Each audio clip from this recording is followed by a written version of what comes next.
This man we are going to be learning Night Seder. We're going to be learning Gemara Makkas, but with a twist. We're not going to learn this man Makkas from the Bavli, from the Babylonian Talmud. This man we're going to learn Makkas from the Yerushalmi Talmud. Exciting, huh? Something different. Then we're going to come back and we're going to learn it from the Bavli. So we'll be able to compare the two Gemaras. That's one good reason. We also thought of trying to do something a little bit different this month. So I'd like to start off with a little Hakdama, which I think is very important to understanding, I think, Bechlal, how to really work this whole year, and how everybody, I think, will benefit and really grow the most if we take this lesson. The Gemara starts off and it's talking about Eidim Zoimimim. Eidim Zoimimim means that if a person testifies against somebody else, they say testimony, they're a witness against somebody else, and they lie. But it's not just that they lie. They try to get the guy in a lot of trouble. And the Torah says that you're not allowed to testify falsely. You're not allowed to lie as a witness. It makes a lot of sense.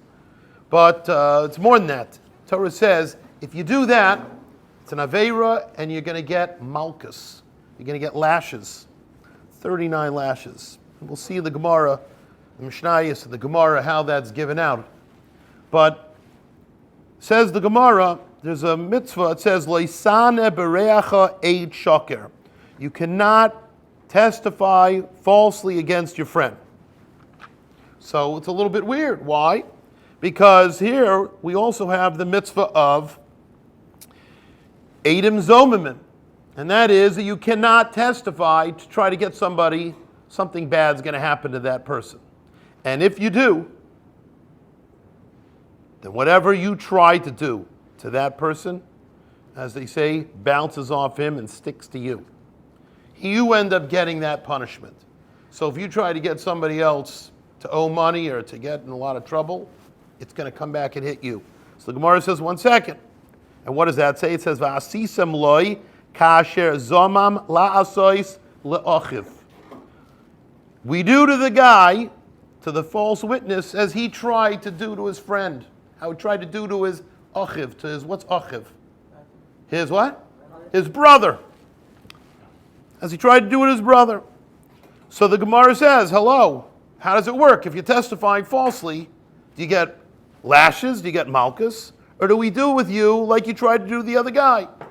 So the Gemara then answers and it says, well, if the guy is an eid zaymim, if we couch him and he's a liar, before the thing actually happened to the other person, like you tried to get him killed, right? You tried to get the guy chayiv to be killed, and instead you said something, he did something that really would be mechuyev misa, and before he ends up dying, but we already paskin that the guy is chayiv, going to get killed, but he doesn't get killed yet, then it's going to happen to that witness. Those witnesses, they're going to get killed. Oof, ouch, that's much worse. So it says, if it fits into the category of eid zaymim, then we do with him exactly like he tried to do with the other guy. But if we can't, for whatever reason, catch him as an eid zaymim, as one of these eidim zaymim that we'll see these halachas, and we're going to get into this in much, much more detail. But I want to point out, so if he can't do that, then he gets lashes. That's what ends up happening. That's what Gemara says. But what I found interesting is what it talks about. It says, Loisa'aneh berei'acha eid shoker. You cannot do l'rei'acha to your friend. You cannot testify against your friend. And then it says, when it comes to the Eidim Zoimimim, it says, you do to him kasher zomam lasois le'ochiv. It's called now not a friend, it's called your brother. Your nice Jewish brother. And we do to like you wanted to do to your brother. So why does it use two different expressions? Why in one case does it say, he calls him a Rei'acha, a friend, And when it comes to Adam Zayimim, that we're going to do to him like he tried to do to somebody else, calls him a brother, like you tried to do to your brother.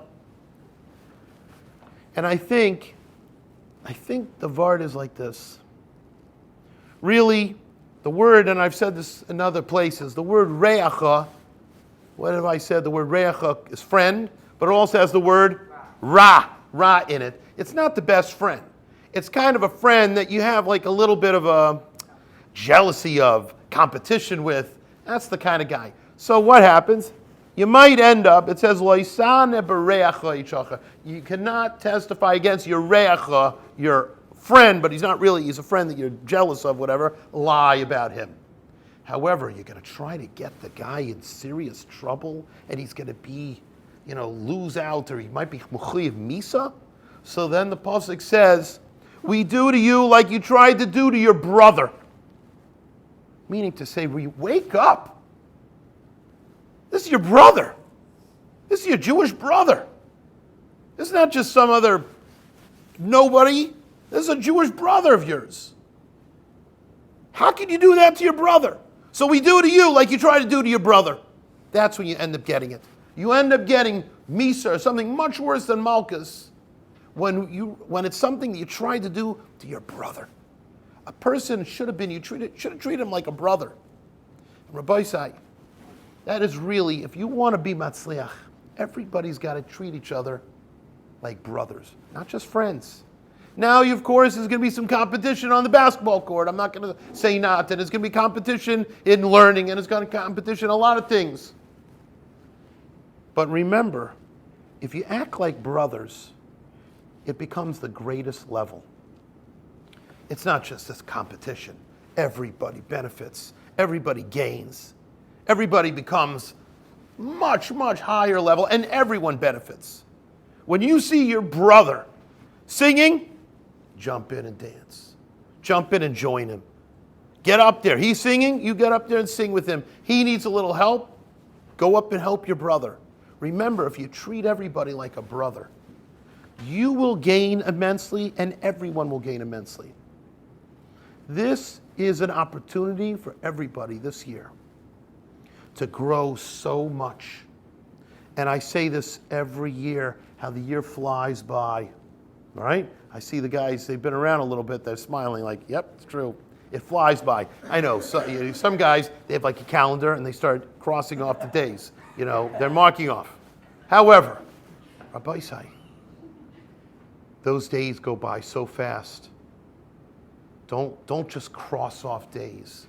Make every single day not just count, but the best day. Make every day, live that every day, and you'll walk out at the end of this year. You will have grown so much. Everyone will have had a great time, and guess what they'll think about you? You're the greatest guy. You know how you make friends? Saying nice things to people. Just saying a nice thing, and I'm going to share with you one story. And I want you to think about this story. In Tells, I learned in Tells. I heard this over. Someone showed me this little meaningful moment. And really, a beautiful story. I learned in Tells in the kollel there. And the high school has a policy that they don't give everybody, like, when you get marks on your report card, it doesn't say excellent and, very good, etc., like that, exactly like that. They have the top mark you can get is something called Hitztainus, Mitsuyan. Mitsuyan means the greatest, the perfect. Perfect. What do you think is the next thing after that? That's, by the way, if you got 100. I think you got a 99 or 100. You got Hitztainus, Mitsuyan. However, let's say you got like a 97. Literally, a 97. You got these tests and you got a 97. What do you think you get? Well, let's try it. It's called Suffix Hitztainus. That means it's a question if you're Mitsuyan. Imagine you get it. That's what you bring home. You bring home a mark that it's a question what you really are. Like, hello, I got a 97. I mean, like, Nothing to laugh at. Believe me, if I got a 97, I'd be dancing. You know what I mean? I would call myself Hitzsteinus. I don't care what they'd call me. Nope. There you got Suffolk Hitzsteinus. Ouch. Well, the next level down keeps going down until finally you get to like 70, and that's called Tov Ma'od. Tov Ma'od reads really good. You ever see these like stickers on people's papers that the teachers give out, and they give out these stickers that they get. Some teachers are really cheap, and they have like a stamper because they don't want to do the stickers. So what they do is it says on it Tov Ma'od, right? Some they have a Mitsuyan, but like most, a lot of them, Tov Ma'od. Okay, so Tov Ma'od is like a really great score. I think that was really big. That would sound amazing. But Intel's, it's like literally 70. Now, if you got a 65, like you just scrape by, that's called Tov. Good. Because they don't want to make everyone feel like a loser, you know what I mean? So that way you got to say Tov. Anyway, this guy who's telling over the story, he doesn't know. He's coming new to the yeshiva, and he gets his report card back. He wasn't exactly the biggest, masamid in getting into it and learning. It wasn't his thing. He was really much better at basketball. But, the learning part wasn't really his interest. So he didn't get Hitzsteinus, but he got Tov Ma'ods. So he brings home a report card, and it says Tov Ma'od, Tov Ma'od, Tov Ma'od, Tov Ma'od. That sounds amazing, right? So his parents go, whoa! Tov Ma'od, let's make a party. Everybody, the whole family sit around. They have a big siyum, his Tov Ma'od, thing, right? And he doesn't know the difference. He's like, it doesn't say like Hitzsteinus, Suffolk Hitzsteinus. It doesn't say the whole list on it. It's just it. So anyway, after a couple of these report cards coming home with him, he realized, ouch, Tov Ma'od is like a 70. And, and he got like some Tovs and Tov Ma'ods. It didn't look good. And his parents found that also. Tov Ma'od is not the best kind of grade. So, but that's what he's been getting for a couple zmanim that's going on. Anyway, one day he learns up a storm, whatever sugya they were learning, and he got really into it. And he was learning, and a bacher in his shir says to him, I guarantee you, this man, you are going to get Hitzsteinus. You are going to get Hitzsteinus, this man. I'm telling you, I see from the way you're learning. A guy in his shir. It wasn't his best friend. It was just another guy who wanted to make him feel good. He goes, and really motivate him. He said, you are going to get Hitzsteinus this man. I'm telling you, you're getting it. And he goes, no, I don't think so. But sure enough, he went back to the dorm, and he says, he's right.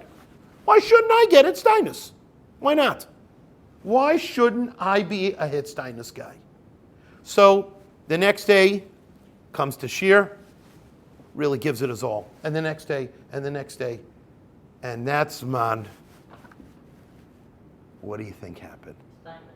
No, he did not get Hitzsteinus, but they're really tough. He did not get Hitzsteinus, but he got one step higher. One step higher than Tov Ma'od. And then the next man, he said, I'm not giving up. Listen, if I got better, there's only way up, one way direction now with me. I'm going higher until I get Hitzsteinus. So the next man, worked harder and harder till finally he's up to Suffolk Hitzsteinus. He's like there. He's feeling so excited. I got an not sure Hitzsteinus, right? It sounds a little funny, but he was so excited. Until the next man, he got Hitzsteinus. And everything on his report card said Hitzsteinus. How do you think he felt? Like $1 million. And the rabbi who got up and said over this story says, I'd like to thank that bacher publicly. He says there are going to be thousands of people that are going to hear this schmooze. He goes, and I'd like to thank publicly that guy who who motivated me. And Rabbi said, I want to tell you something. That's what you all have to do to each other. Each guy's you got to be a brother. You got to be an achiv. And if you turn to the other guy and say, hey, you're going to do great this month. You can get the ball in the hoop. You can do this. I'm telling you, don't say you can't do it. You can play guitar. I'm telling you, you're going to be amazing. If you push each other like brothers, everybody's going to, first of all, love each other. You guys are going to be like the best of best. And then number two, and you're going to remember each other forever and ever. You'll see You'll be 95 years old and you'll still be hanging out and eating like pastrami and whatever sandwiches together. Meet up, right? You'll have barbecues and hooking up with each other. All I'm telling you, really. But Rabbi said because you will have really motivated each other like you really care, and that is the key. Saying nice things to each other, acting nice to each other, sharing. Guy, let me tell you, when you clean up, you're not doing it for yourself, you're doing it for everyone else. You're doing it for your brothers. You're doing it for the other guy. And believe me, when you do that, when you do it that way, every single thing you do is a major mitzvah because you're trying to help out another person. You're not doing it because you have to do it. You're doing it because you want to help out somebody else. You want him to walk in, the base medrash is nice. You want that guy to walk in, and the room is clean. So you made your bed, but in order that somebody else has a nice room. You cleaned up, so he benefited. You get a mitzvah. It's going to be phenomenal. You guys are going to really grow so much. I wish everybody, this is going to be a phenomenal Zman. I wish everybody, not just a great Zman, but a great year. And everyone give it your all and help each other out. Be mechazik each other. You should know when you make the davening lebedik, everyone benefits. And it just brings everybody higher and higher and higher. So I wish everybody a gevaldik Zman and a ksiva v'chasima taiva.